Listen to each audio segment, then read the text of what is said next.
Naipakita na po natin yung corner lot kanina. So ngayon, syempre, ang available na lang po natin ay mga inner lots or inner units. So ganito po yung example ng inner units kapag po na-turn over. So again, free pa rin yung gate at saka yung fence.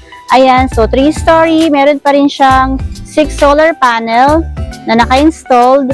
And then, ganun pa rin, nasa likod pa rin yung solar battery, yung katulad ng pinakita ko kanina. Ayan, so ito yung pinaka-turnover po natin. So, para mas makita po natin, dito po, ayan, para makita po natin yung space po talaga ng ating inner unit, yan, dahil po ito ay single, kung tutusin single detached talaga siya, kasi ibig sabihin, hindi siya nakadikit dito sa mga neighborhood niya, o mga kalapit na bahay.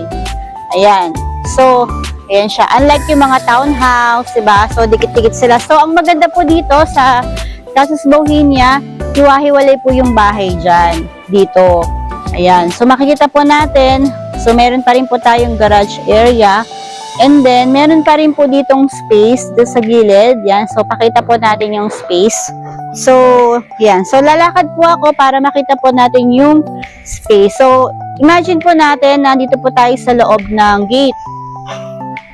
Ayan. Kasi yung iba, hindi nila alam kung gaano ba kalaki, kung pwede ba siyang lagyan ng car sa loob, kung gaano kalaki yung car na pwede nating ilagay. So, ganito po siya. So, kapag inopen ko yung arm ko, so, ganyan lang po siya. Ayan. Okay? So, ito nga po palang nasa left side ko, ito ang Meralco Post. So, dun sa mga map na pinapakita po ng mga agents, mga brokers. So, makikita po natin doon kung saan located yung mga Meralco Post. So, ganito po yung example ng mga Meralco Post. Ayan. So, ganito po siya. Yan. Tapos, ganito siya kataas. So, my height is 5'1". Ayan. Para lang po kita natin. So, kapag hindi kayo available for tripping ng face-to-face or actual, so, at least dito sa ating virtual presentation, nakikita po natin. And so, dito naman po sa side. Ayan. So, ganito po siya. Ayan.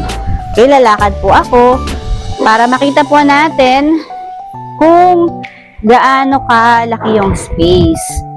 Ayan. So, ayan o. Kita nyo yung solar panel again. Ayan. Kasi kasama talaga sa package yan. So, ganito rin siya. So, check natin kung bukas. Ayan, so sarado din siya. So, pareho lang naman ng model unit natin. Ayan.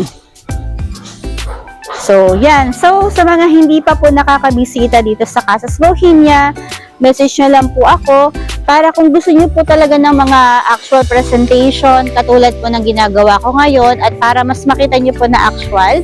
Ayan, I'm Mary Jane Diaz Gonzaga again. So, please subscribe the bell button po para sa more update po sa aking mga video.